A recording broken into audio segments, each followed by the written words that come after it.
गौतम की नारी श्राप के कारण पत्थर बन गई, पर मेरे राम ने ऐसी कृपा की कि पत्थर बनी नारी, कहते हैं पाषाण भी भगवान के चरण धूल से पिघल जाता है। ये प्रत्यक्ष उदाहरण है।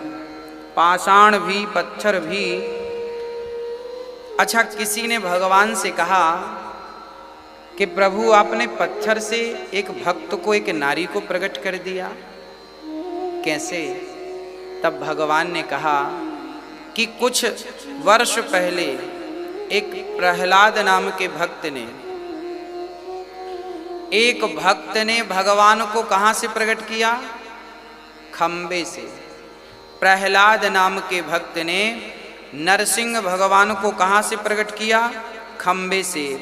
भगवान कहते हैं कि यदि भक्त भगवान को पत्थर से प्रकट कर सकता है तो क्या भगवान भक्त को पत्थर से प्रकट नहीं कर सकता?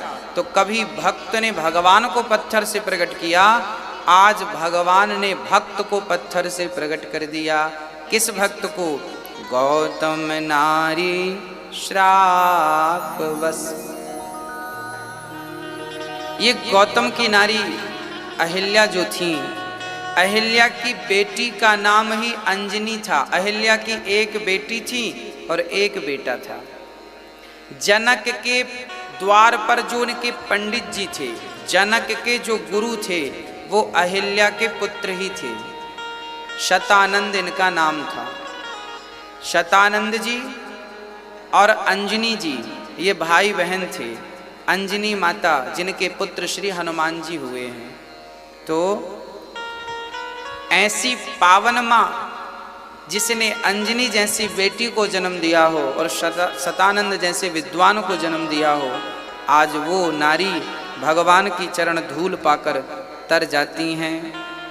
न जाने कौन से गुण पर दया निधि रीझ जाते हैं, यही सदग्रंथ कहते हैं, यही हरि भक्त गाते हैं। गोस्वामी जी यहाँ पर लिख रहे हैं, अस प्रभु दीन बंधु हरि, कारण रहित दयाल, तुलसीदास सठता ही भजो, छाणी कपट जंजाल। गोस्वामी जी कहते हैं, रे मन, ये जंजाल का त्याग क्यों नहीं करता और क्यों नहीं मेरे राम के चरण पकड़ लेता?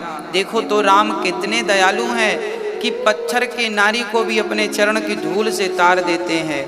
ऐसे भगवान की कृपा हमें मिल जाए तो हम भी उनके परम प्रेम को प्राप्त कर लें, उनकी परम भक्ति को प्राप्त कर लें, उनके चरणों को प्राप्त कर लें। अब यहाँ पर भगवान श्री राम को मन मन में बड़ी गिलानी होने लगी। भगवान श्री राम सोचने लगे कि राम राम, मैं तो क्षत्रिय हूँ और गौतम की नारी तो ब्राह्मण पत्नी है। आज ब्राह्मण स्त्री के मस्तक पर मैंने चरण रखा, भगवान को लगा जरूर हमसे अपराध हो गया। तब अपराध कैसे मिटे? तब भगवान गंगा के किनारे पहुँच गए। अब आगे आश्रम के बाद भगवान श्री राम चले हैं गुरु जी के साथ, विश्वामित्र जी के साथ आगे चले तो वहाँ गंगा जी का दर्शन हुआ। देखिए, राम जानते सब हैं, फिर भी अपने गुरु से कह रहे हैं, गुरुदेव ये कौन सी नदी है, क्या है ये? तब गुरुदेव ने कहा, बेटा राम, ये गंगा है, ये गंगा है। तब विश्वामित्र जी ने गंगा अवतरण की पूरी कथा सुनाई। गंगा कौन है, कहाँ से आई, क्यों आई? गंगा के बारे में अनेक चरित्र हैं। आपने सुना होगा कि जब राम, ये तो रामचरितमानस में लिखा ही है कि राम जब गए जनकपुर तो रास्ते में गंगा जी मिली। मतलब राम के जमाने में भी गंगा थी, है ना? और गंगा जी प्रकट कहाँ से हुई वो भी मैं आपको सुनाता हूँ। राजा सगर के 60,000 पुत्र थे। सारे पुत्र उद्दंडता के कारण एक ऋषि कपिल जी का अपमान कर दिया।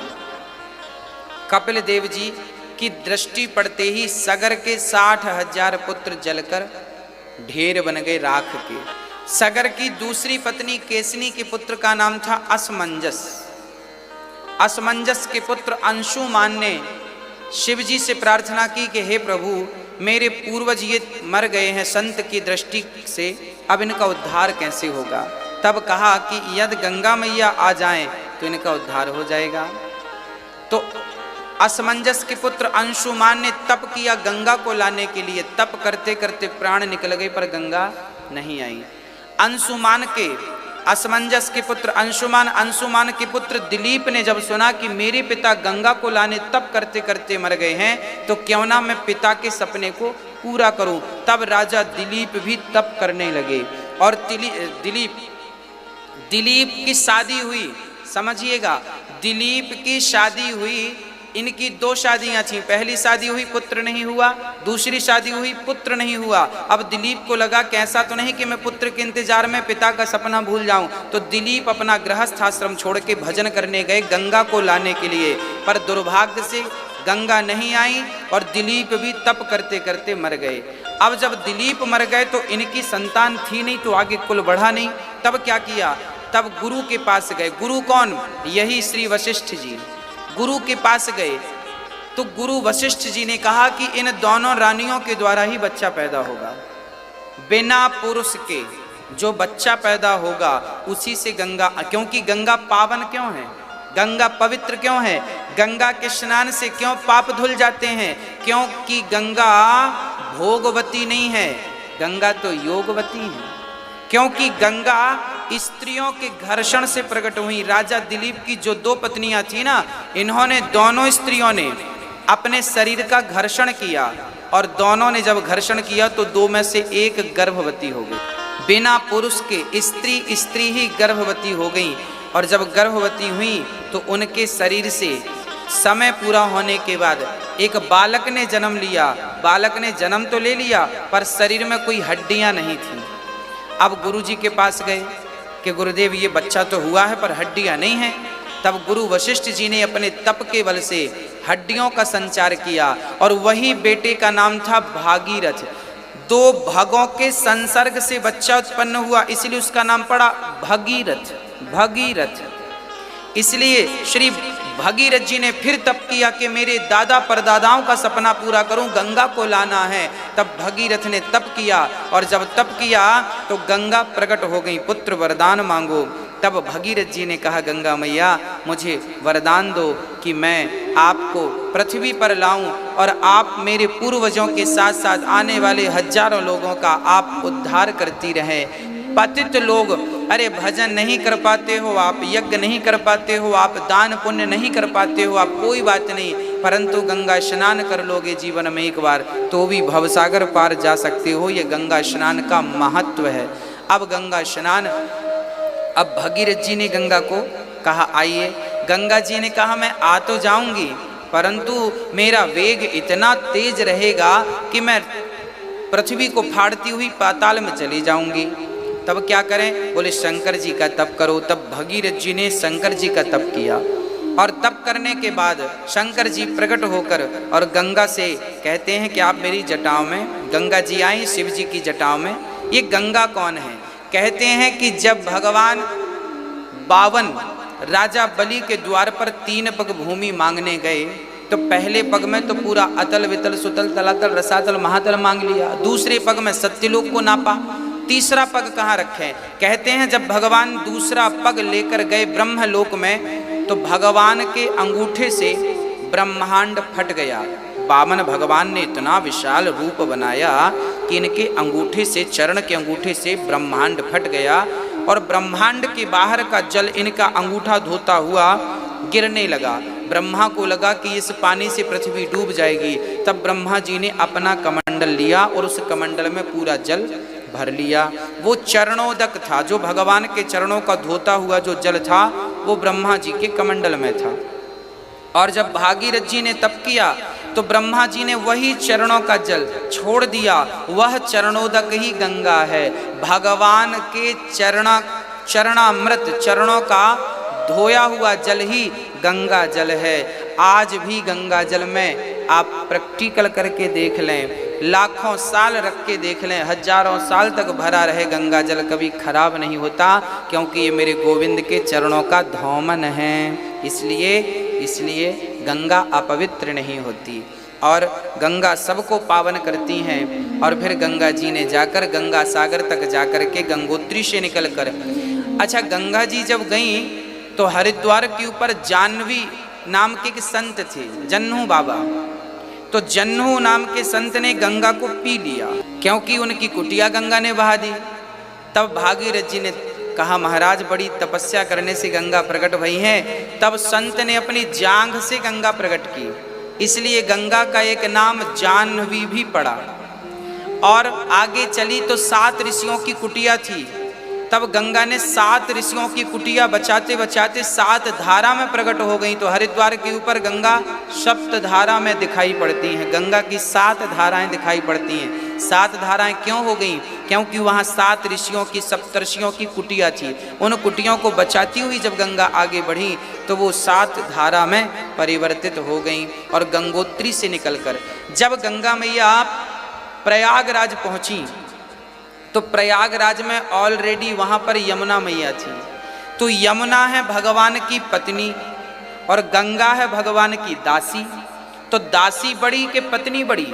तो गंगा मैया वहाँ रुक गई। गंगा मैया प्रयागराज में खड़ी हो गई थी, हाथ जोड़ के। किसके सामने हाथ जोड़ लिया? यमुना, क्योंकि यमुना भगवान की पत्नी है। हाथ जोड़ के खड़ी हो गई। आप तो पत्नी बनने वाली हैं भगवान की, तो आपका तो पद कद ऊंचा है, आप हमें आज्ञा करो। तब यमुना मैया ने कहा गंगा तुम पावन करने आई हो संसार को, मैं अपनी लीला यहीं समाप्त करती हूँ, अब यहाँ से तुम आगे जाओ। जबकि प्रयागराज में आप गौर करेंगे ना तो यमुना जी बिल्कुल सीधी जा रही हैं, जबकि गंगा जी टेढ़ी आकर मिली हैं। और फिर आगे जो धार गई है ना, वो मानना तो ये चाहिए कि यमुना में गंगा मिली है, परंतु आगे यमुना का नाम चलना चाहिए था ना। पर यमुना जी ने कहा ना, आगे आपका ही नाम चलेगा और पापियों के पाप धुलती रहना। और आज तक वो यमुना मैया वहाँ अपने आप को विराम करती हैं और वहाँ से आगे स्वयं यमुना मैया गंगा को स्थान देती हैं। गंगा जी आगे चलती हैं और गंगोत्री से निकलकर प्रयागराज होती हुई गंगा सागर पहुंची, जहां सागर के 60,000 पुत्र की राख पड़ी थी। गंगा स्पर्श होते ही जल वो सारे लोग तर गए। आज भी लोग मरने के बाद अपनी राख गंगा में विसर्जित करते हैं, क्योंकि भवसागर से तारने वाली केवल गंगा, ऐसी पावन गंगा जो हम सभी पापियों के पाप को धुलने बैठी हैं, ऐसी गंगा मैया को हम नमस्कार करते हैं, प्रणाम करते हैं। अच्छा याद रखिएगा, गंगा 3 गंगा है। एक गंगा पाताल में बह रही है, एक स्वर्ग में ऊपर है और एक पृथ्वी लोक पर बह रही है गंगा। अच्छा चरित्र तो ऐसे भी मिलते हैं कि अब आपने एक कथा और सुनी होगी, राजा हरिश्चंद्र भी गंगा के किनारे ही थे। आपने सुना होगा ना राजा हरिश्चंद्र की कथा। गंगा के किनारे हरिश्चंद्र शमशान घाट में पहरा देते थे। तो राजा हरिश्चंद्र जो थे ये तो सागर के भी पहले थे। अब प्रश्न ये खड़ा हुआ कि यदि गंगा भागीरथ जी ने प्रकट की है, यदि गंगा भागीरथ जी ने प्रकट की है तो भागीरथ के पहले भी तो गंगा थी। इसका उल्लेख मिलता है राजा हरिश्चंद्र के प्रसंग में। हरिश्चंद्र तो इनके ना जाने कितनी पीढ़ी पहले हो चुके, तब भी गंगा थी और अब भी गंगा है, मतलब भागीरथ जी के जमाने में। तो ये क्या बात है? तब कहा गया कि राजा हरिश्चंद्र के जमाने में जो गंगा थी वो गंगा अलग थी। वो कौन सी गंगा थी? वो शिवपाद गंगा थी। जो गंगा तब थी वो शिवपदी गंगा थी। शिवपदी गंगा कहा जाता है कि वो गंगा शिव की पत्नी थी। और ये जो प्रेजेंट में गंगा बह रही है ये विष्णुपदी गंगा, वो शिवपदी गंगा थी, ये विष्णुपदी गंगा है। हरिश्चंद्र के जमाने में जो गंगा थी वो शिवपदी गंगा थी, और आज जो भागीरथ जी के जमाने में जो अभी प्रेजेंट में गंगा बह रही है ये विष्णुपदी गंगा है। हाँ, तो गंगा तब भी थी जब भागीरथ नहीं थे, और गंगा आज भी हैं। तो ये कभी आपको ये प्रसंग आधा अधूरा सुनेंगे तो कंफ्यूज ना हो जाए, क्योंकि अब सीधी बात है कि गंगा जी भागीरथ जी ने लाई, तो भागीरथ के पिता के पिता के पिता के पिता के पिता के पिता के पिता तो हरिश्चंद्र थे। तो हरिश्चंद्र के बारे में भी लिखा है कि काशी में जब वो पहरा दे रहे तब गंगा के किनारे थे। तो उसका समाधान ये है कि वो गंगा शिवपदी गंगा थी, ये गंगा विष्णुपदी गंगा है।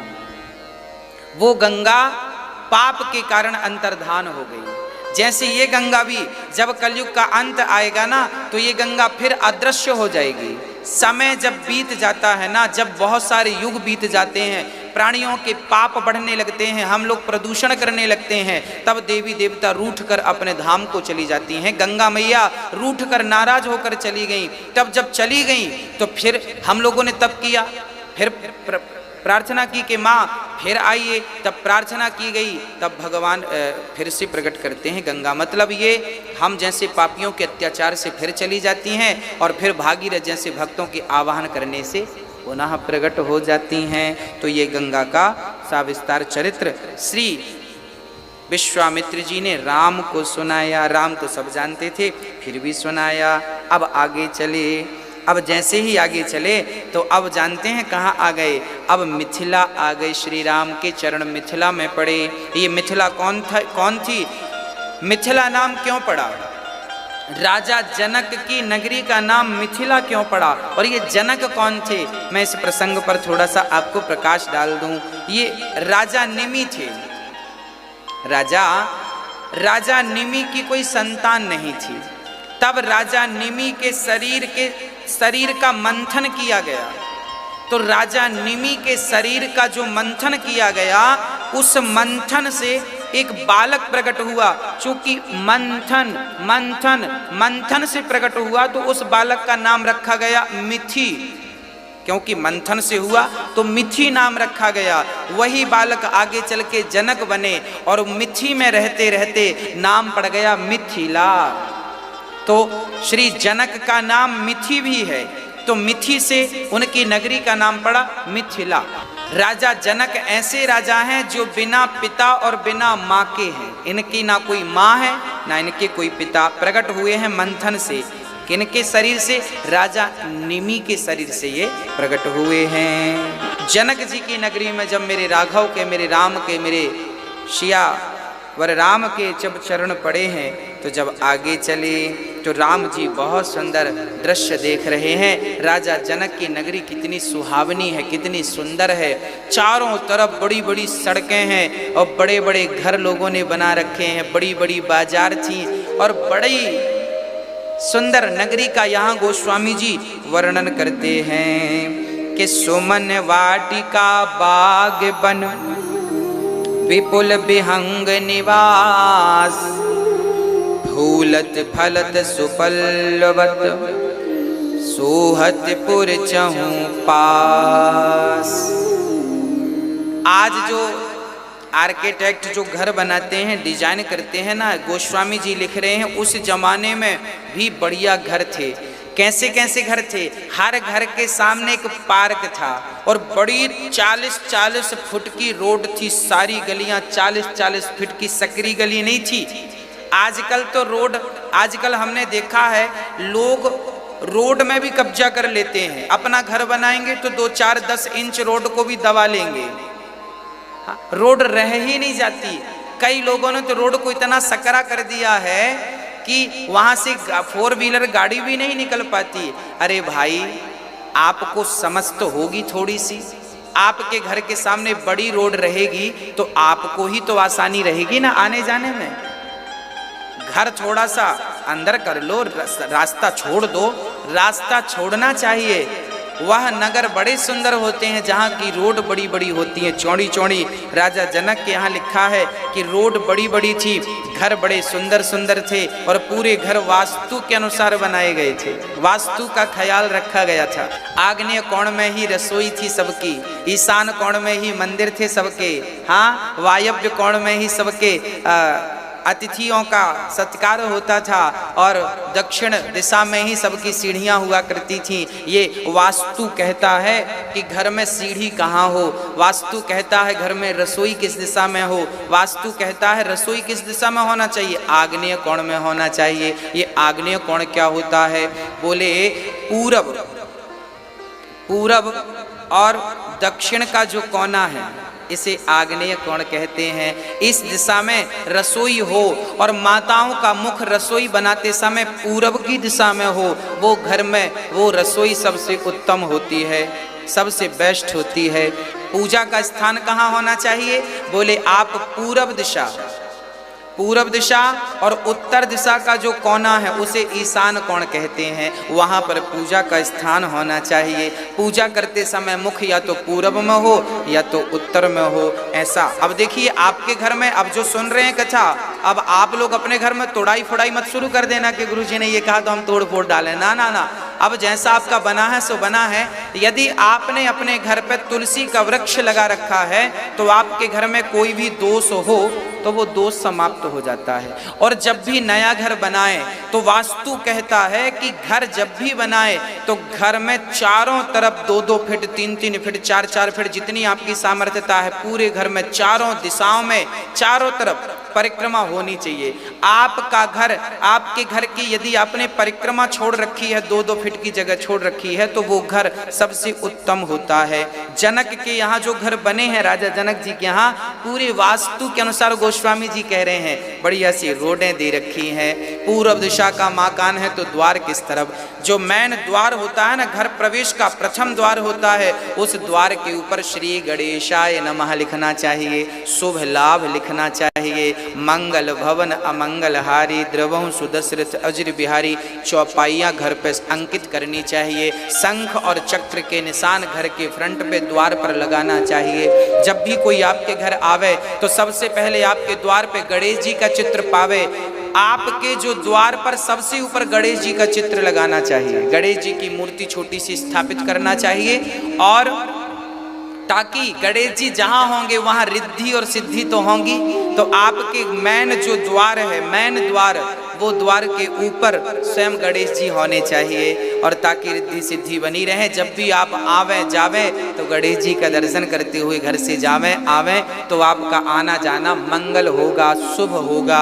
और द्वार के एक तरफ शंख का निशान, एक तरफ चक्र का निशान होना चाहिए, भगवान के आयुध होने चाहिए, और आपके घर पे श्री राम जय जय राम लिखा होना चाहिए। बढ़िया लिखवाओ पेंटर को बुलाकर दीवार पे, ताकि आने जाने वाले को दर्शन होता रहे।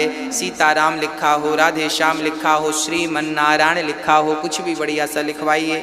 ऐसा जनक के यहाँ बढ़िया व्यवस्थित लिखा हुआ था। मंगलमय मंदिर सबके रे,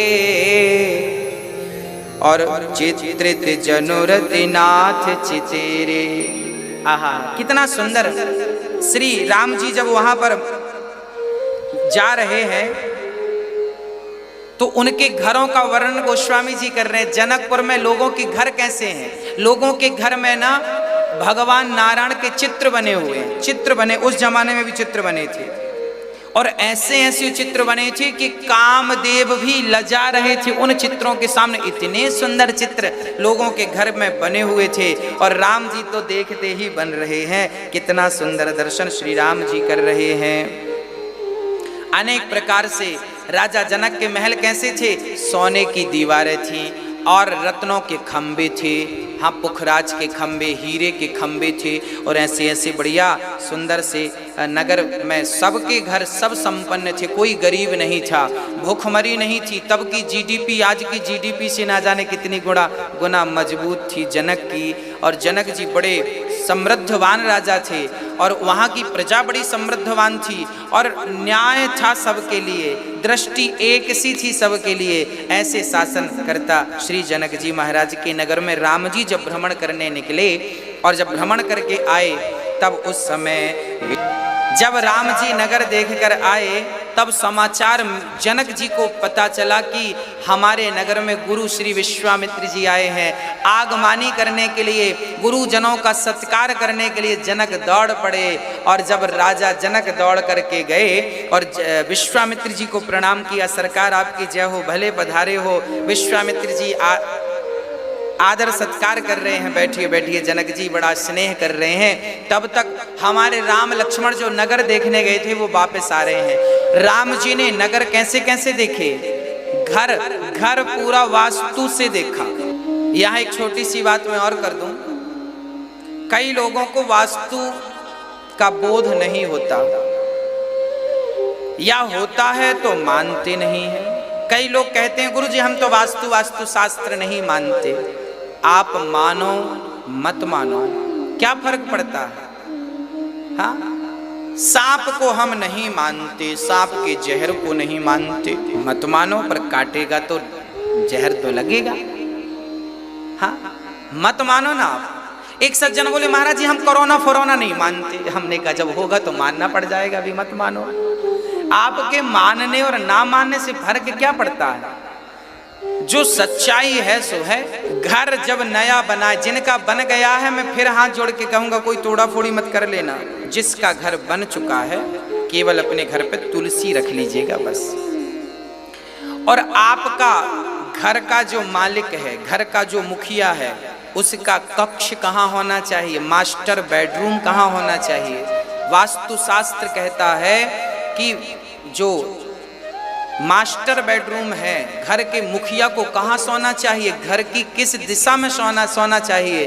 तब शास्त्र कहते हैं कि दक्षिण और पश्चिम का जो कोना है, दक्षिण और पश्चिम का जो कोना है, उस कोने पर मास्टर बेडरूम होना चाहिए। और दक्षिण और पश्चिम तरफ ही, खासकर पश्चिम और दक्षिण तरफ ही घर की सारी लाइट बात होनी चाहिए। आपके जितने भी कमरे हैं उन कमरों का भी वास्तु देख करके आपको दक्षिण और पश्चिम की तरफ ही लाइट बात बनवाना चाहिए, वॉशरूम बनवाना चाहिए। वॉशरूम कभी भी ईशान में ना हो, वॉशरूम कभी भी आग्नेय में ना हो, नहीं तो बहुत नुकसान घर के मुखिया को हो सकता है। ऐसा वास्तु शास्त्र कहते हैं। राजा जनक की नगरी ऐसी ही थी पूरी। गोस्वामी जी तो उसमें सारा वास्तु लिख रहे हैं। सारे लोगों ने अपने अपने घर पे वृक्ष लगा रखे थे। उस जमाने में भी वाटर हार्वेस्टिंग करवा रखी थी सबने। सोचिए, त्रेता युग में भी छत का पानी लोगों के जमीन पे जाता था। उस जमाने में भी घर का पानी जमीन के भीतर डालने का प्रयास करते थे। और सारे घरों में बढ़िया बढ़िया वृक्ष लगे हुए थे, वृक्ष, ताकि ऑक्सीजन की कमी ना हो। अर्थात हमें भी जब घर बनाना चाहिए तो थोड़ी सी जगह वृक्षों के लिए जरूर नियुक्त करना चाहिए और वाटर हार्वेस्टिंग तो कराना ही चाहिए। ऐसा अब राम जी जब वापस आए तो बड़ा अद्भुत चरित्र था, जरा सुनिएगा क्या कह रहे हैं। जब जनक जी गुरु विश्वामित्र जी को प्रणाम कर रहे थे और बैठे वार्ता कर रहे थे, तभी राम लक्ष्मण नगर भ्रमण करके आए। और जैसे ही आए, जनक की दृष्टि राम और लक्ष्मण पर पड़ी तो जनक जी आप पलक दृष्टि से मेरे राघव को, मेरे लक्ष्मण को देखने लगे। पलक झपकाई नहीं और देखने लगे, टुकुर टुकुर टुकुर टुकुर टुकुर देखने लगे। तभी विश्वामित्र जी ने कहा जनक जी क्या हुआ? तब जनक जी बोले सरकार मैं पागल हो गया। अब जनक जी को लगा मैंने क्यों ये संकल्प लिया। जनक ने ये प्रतिज्ञा की थी कि जो धनुष पर डोरी चढ़ाएगा, वो धनुष का नाम था पिनाक, शंकर जी का धनुष था। उस धनुष की बड़ी महिमा है। वो धनुष इतना विशाल था, इतना बड़ा था कि एक बार क्या हुआ, उस धनुष को कोई उठा नहीं सकता था। केवल 2 लोग उठा सकते थे उस धनुष को, एक तो स्वयं जनक जी और एक सीता माँ। एक बार क्या हुआ, कथा संत लोग गाते हैं कि एक बार अपने घर में माता सीता, आज उनका मन हुआ कि चलो आज मैं घर पे पोंछा लगाऊं, घर की साफ सफाई करूं। तो आज सीता माँ घर की साफ सफाई कर रही थी। अभी सीता जी की उम्र बहुत छोटी थी।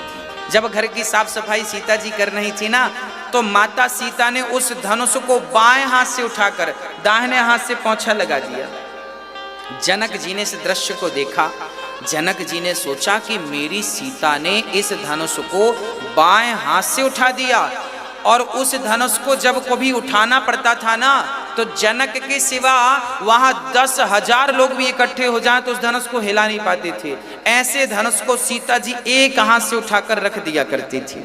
तब जनक ने संकल्प लिया कि मैं अपनी बेटी सीता का विवाह उसी से करूंगा जो इस धनुष पर डोरी चढ़ा सकेगा।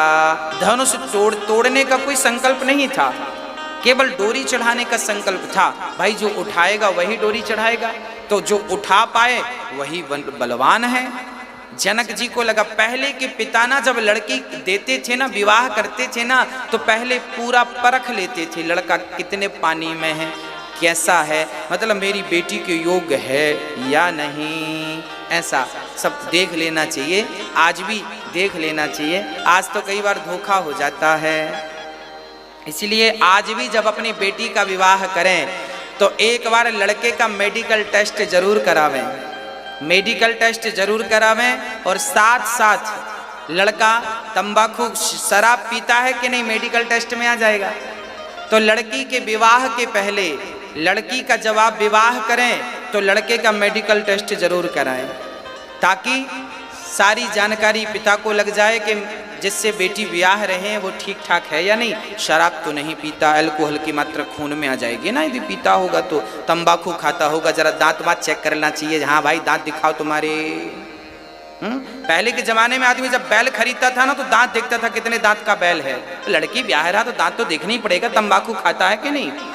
तो हम तो कहते हैं लड़की के पिता को लड़के के दांत सब देखना चाहिए, तंबाकू खाता है तो दांत अलग होंगे उसके, इसलिए दांत वात चेक कर लेना चाहिए। जिनके दांत रंगे हो उनसे शादी कभी नहीं करना चाहिए। गुटखा तंबाकू वालों को शादी आदि नहीं करना चाहिए इनसे। हाँ, इनको कैंसर का खतरा, कभी भी ये मर सकते हैं कैंसर से। लड़की फिर अकेली कहाँ रहेगी, लड़की के बाप को सब देखना पड़ता है। तंबाकू खाओगे कैंसर हो गए मर जाओगे, फिर वो बेचारी कहाँ भटकेगी यार। तो मरना है तो सब पहले ही निपट जाओ, बाद में ना हो सब। इसलिए लड़की के पिता को सब पहले से देख लेना चाहिए। जनक जी भी ये टेस्ट कर रहे हैं कि मेरी बेटी से विवाह वही करेगा जो धनुष को उठा सके। इस प्रकार की बड़ी सुंदर अद्भुत चर्चा है। और राम लक्ष्मण को जब जनक जी ने देखा तो राम को देखते ही जनक जी का संकल्प भूल गया। मैंने क्या संकल्प लिया था सारा कुछ जनक जी महाराज भूल गए और मन में विचार आने लगा कि मैं अपनी बेटी का इनसे विवाह क्यों ना कर दूं, कितने सुंदर हैं ये। मन में विचार आने लग गया राम से विवाह कर दूं, पर संकल्प ले लिया। अब क्या करूं, कोई बात नहीं, अब जो होगा सो देखा जाएगा। सुंदर सा दर्शन था मेरे राम का। तब जनक जी ने पूछा कि गुरुदेव ये कौन है? तब कहा, विश्वामित्र जी ने परिचय दिया कि ये राम है, ये लक्ष्मण है, ये दशरथ के पुत्र हैं और यहाँ हमारे साथ आए थे मारीच को मारने। आपका संदेशा पहुंचा तो हम बोले चलो स्वयंवर भी देख लो, तो हमारे संग आ गए हैं। राम लखन दो बंधु बर, सुंदर है ये। अब जनक जी ने राम लक्ष्मण और गुरुजनों को भोजन कराया, बढ़िया बढ़िया भोजन कराया और ठहरने की व्यवस्था बढ़िया की। एक सुंदर से नगर में, कहा सीता जी का एक सुंदर सा महल था, बड़ा सुंदर था, बड़ा शांत था। जनक जी ने सीता जी के महलों में ही राम लक्ष्मण को ठहराया। गुरु राम लक्ष्मण और विश्वामित्र जी तीनों ठहरे हैं। अब क्या हुआ, जनक जी तो मन में लड्डू लेके चले गए कि मेरे सीता का विवाह इनसे हो जाए, बढ़िया है। प्रार्थना की भगवान से, हे भगवान इनसे मेरी बिटिया का विवाह हो। अब क्या हुआ, अब गुरुजी लेट गए हैं, राम चरण दबा रहे हैं, लक्ष्मण चरण दबा रहे हैं और चरण दबा, देखिए राम लक्ष्मण चरण दबा रहे हैं।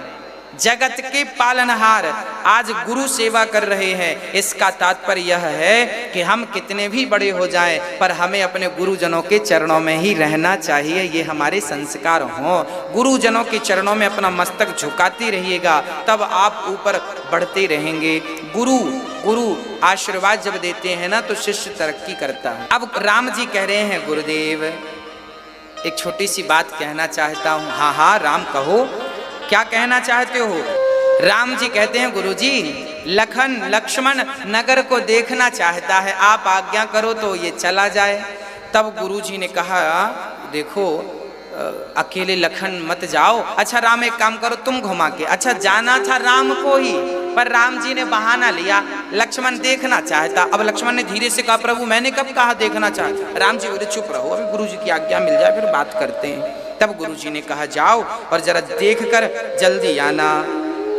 अब राम लक्ष्मण चले, जब नगर में पहुंचे, नगर वासियों ने देखा, पूरे नगर में चर्चा हो गई कि सुनो जनक जी तो राम लक्ष्मण को देखते ही रह गए, नजर हटी नहीं। उनके मन में तो यही विचार है कि इनसे ही सीता का विवाह कर दें। अब जब सारे लोगों को बात कानों कान पता चली और जब राम लक्ष्मण निकले, राम की छाती बड़ी चौड़ी थी, कानों में सोने के कुंडल लटक रहे थे, बाल बड़े घुंघराले से थे और बढ़िया सा चौकोर पगड़ी ठाकुर जी ने मेरे राघव ने बांध रखी थी। कैसी चौकोर पगड़ी बांध रखी थी, चौकोर पगड़ी सिर पर थी और पगड़ी पर मोर का पंख लगा था और भगवान के कान बड़े सुंदर, बड़े बड़े कान, बड़े बड़े कुंडल लटक रहे थे, आंखें बड़ी सुंदर थी, गाल बड़े सुंदर थे। भगवान की आंखें ऐसी थी कि लाखों कमल भी लजा जाएं भगवान की आंखों की सुंदरता देखकर। छाती बड़ी चौड़ी सी, बाजूबंद था और बड़ी बड़ी भुजाएं थी और धनुष टंगा हुआ था और बढ़िया तरकस टंगा हुआ था। धनुष बाण लिए जब राम लक्ष्मण निकले तो जो राम लक्ष्मण को देखता बस देखता ही रह जाता, किसी की पलक झपकने का नाम नहीं लेती। और तो और खिड़कियों पे चढ़ चढ़ करके, दरवाजों पे चढ़ चढ़ के वहां स्त्रियां श्री राम का दर्शन करने लग गईं, श्री लखन लाल जी का दर्शन करने लग गईं और मन ही मन राम को सब सीता के लिए यही हो, यही सीता के पति हो, ऐसी प्रार्थना सारी स्त्रियां, सारे पुरुष जन करने लग गए। कितना सुंदर नगर था, कितनी सुंदर श्री राम लक्ष्मण जी की शोभा थी। अब राम जी जब मिथिला भ्रमण करने निकले हैं ना, तो कुछ सखियां, आप जानते हैं कुछ लोग बड़े मजाकिया होते हैं, तो जब राम जी गली से निकलने लगे ना नगर में, तो कुछ सखियां राम को गाली देने लगे। कितनी बढ़िया गाली दे रही हैं। एक सखी जोर जोर से कहने लगी, ए सखी सुनो, हमने तो सुना है कि ये दोनों दशरथ के बेटे हैं। एक सखी बोली अच्छा, अयोध्या वाले दशरथ के? हाँ। तीसरी सखी बोली सुनो, कभी अयोध्या मत चली जाना धोखे से। अच्छा, अब जैसे ही राम लक्ष्मण ने ये सुना कि ये सखियां कह रही हैं धोखे से अयोध्या ना चली जाना, तो राम लक्ष्मण की जो रफ्तार थी ना थोड़ा स्लो हो गई। राम और लक्ष्मण सुनने लगे कि ये क्या कह रही हैं, तो सखियां सुना के कह रही सुनो, कभी अयोध्या मत चली जाना। क्यों? दूसरी सखी बोली यदि चली जाना तो अयोध्या में कोई खीर दे, भूल से मत खा लेना खीर। चौथी बोली क्यों, वहां की खीर में ऐसा क्या है? बोली वहां की खीर खाने से ना गर्भवती हो जाते हैं, बाप की जरूरत नहीं पड़ती। चौथी बोली ये जो राम लक्ष्मण आए ना हमारे मिथिला में, ये खीर वाली है, खीर खाने से पैदा हुए हैं। हाँ, अयोध्या में तो पिता की जरूरत ही नहीं पड़ती, खीर खाओ बच्चे होते हैं। अब लक्ष्मण जी ने सुना, राम राम ये तो बड़ा मजाक कर रही हैं हमसे, बड़ी हंसी उड़ा रही हैं। तब लक्ष्मण जी ने मोर्चा संभाला और लक्ष्मण जी ने अपने भैया से कहा, भैया सुनो, अब जल्दी चलो मिथिला से। बोले क्यों? बोले मिथिला से जल्दी इसलिए चलो, आज के बाद कोई मिथिला ना आ जाए, और यदि मिथिला आ जाए तो यहाँ कोई प्रॉपर्टी जमीन ना खरीद ले। क्यों? बोले जमीन खरीद लिया और घर बनाने के लिए खुदाई शुरू की, और खुदाई करोगे तो यहाँ बिटिया पैदा हो जाएगी। हमारे यहाँ तो बाप की जरूरत नहीं पड़ती, यहाँ तो माँ बाप किसी की जरूरत नहीं पड़ती, जमीन खोदो बच्चे मिलते हैं। ऐसा श्री लक्ष्मण जी ने कहा। लक्ष्मण जी कह रहे हैं कि यहाँ तो जमीन खोदने से, मिट्टी खोदने, क्योंकि सीता का जन्म ऐसी तो हुआ था। ये सीता माँ कौन है और इनका जन्म कैसा है? गोस्वामी जी लिख रहे हैं कि सीता माता इतनी सुंदर थी, इतनी सुंदर थी, इतनी सुंदर थी कि इनकी उपमा किससे दें? लक्ष्मी से दें ना। लक्ष्मी माता भी इतनी सुंदर नहीं जितनी हमारी सीता अम्बा है। तो चांद से दे दें ना, चांद तो इनके चरण के अंगूठे जितना भी नहीं है। करोड़ों कामदेव लजा जाएं, इतनी सुंदर माता सीता थी। और माता सीता के जन्म की क्या चर्चा है, इसकी चर्चाएं अनंत हैं। अब मैं कुछ चर्चाएं आपके सन्मुख रखता हूं जो हमने संत जनों के मुख से सुनी है। सारी कथाएं आपको हम रख देते। क्या क्या कथा है जरा सुनिएगा। पहली कथा तो ये है कि सीता माँ पृथ्वी से प्रकट भई। हुआ क्या था, जनक जी के कोई संतान नहीं थी। तब जनक जी ने भगवान से बहुत प्रार्थना की, बहुत पूजा की कि प्रभु कोई संतान हो। तब इन्हें स्वप्न आता है कि जनक जी तुम सोने का हल बनाओ और अपनी जमीन पर चलाओ, तुम्हें कन्या प्राप्त होगी। सोने का रथ बनाकर चलाया तो पृथ्वी माँ से एक सुंदर सी कन्या प्रकट भई जिनका नाम था सीता। अब यहाँ पर कुछ लोग ये भी कहते हैं, कुछ लोग ये कहते हैं कि सीता रावण की बेटी है। अब सीता का रावण से क्या संबंध है, कैसे बेटी है, ये भी मैं आपको स्पष्ट कर दूं। ऐसा विद्वान लोग कहते हैं। ये बात कहाँ लिखी है मैं जानता नहीं हूँ, पर संतों के मुख से सुनी है तो आपको सुना रहा हूँ। ये सीता की सच्ची चर्चा तो यही है कि सीता माँ पृथ्वी से प्रकट हुई है। पर कुछ लोग ये भी कहते हैं कि रावण की बेटी हैं। अच्छा, रावण की बेटी किस आधार पर कहते हैं वो भी मैं आपको स्पष्ट कर दूं। बात ऐसी है कि एक बार रावण संतों से खून लेकर के, रावण संतों से टैक्स किसका लेता था जानते हो, उनके खून का टैक्स लेता। चलो टैक्स में अपना खून दो। तब संत लोग अपना कुछ कुछ काट काट के रावण को खून दिया करते थे, ब्लड दान किया करते थे, रक्त दान किया करते थे सारे ब्राह्मणों का, संतों का। अच्छा, रावण संतों को बड़ा सताता था, सारा रक्त लेता था ताकि रक्त के बिना ये मर जाए। हाँ, तो टैक्स में रक्त लेता था। एक घड़े में इसने सारा रक्त भरा संतों का और मंदोदरी को लाकर दे दिया। एक बार रावण के मन में कुछ खिचड़ी चल रही थी, मैं अभी बताऊंगा क्या खिचड़ी थी। खिचड़ी ये थी, रावण जनक से बहुत जलता था क्योंकि जितनी सुंदर लंका थी ना, उससे कई गुना ज्यादा सुंदर मिथिला थी। मिथिला बोले तो आज वो मिथिला बिहार में, बिहार प्रांत जो नेपाल से लगा हुआ है वो मिथिला नगरी है। तो ये जो नगरी थी ना बड़ी सुंदर थी, बहुत सुंदर थी।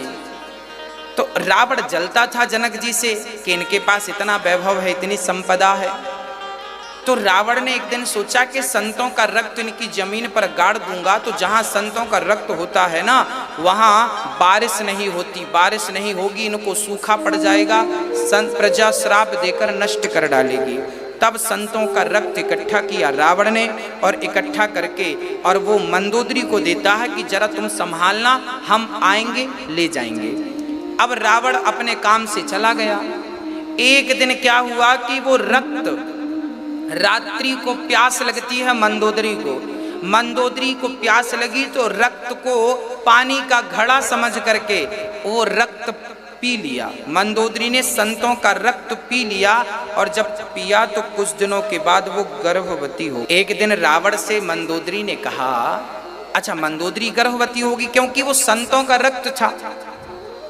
जब मंदोदरी गर्भवती हुई तो रावण से कहा मंदोदरी ने कि हमने सुना है कि आप गर्जना करते हैं तो गर्भवती नारियों के गर्भ गिर जाते हैं। रावण बोला गिर तो जाते हैं, तो एक बार हम आपकी वो गर्जना सुनना चाहते हैं। मंदोदरी ने कहा सुनाइए। अब रावण पहाड़ पर चढ़ा और गर्जना की। जब गर्जना की तो मंदोदरी जो गर्भवती थी गर्भ गिर गया। गर्भ गिरा तो उस गर्भ को उठाकर मंदोदरी ने उसी घड़े पर डाल दिया और रावण आया तो बोला मैंने घड़ा दिया था, कहाँ है? बोले ये है। वो घड़ा ले जाकर रावण ने जनक की नगरी में गाड़ दिया।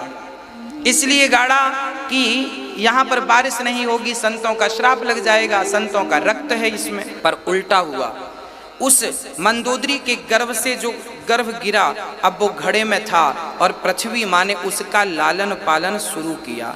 और समय जब हुआ तो जनक को स्वप्न आया और जनक ने सोने के हल से जब खोदा तो वहां पर एक कन्या उत्पन्न हुई, वह सीता थी। चूंकि वो मंदोदरी के गर्भ से निकली थी इसलिए कहा जा सकता है कि ये रावण की बेटी है।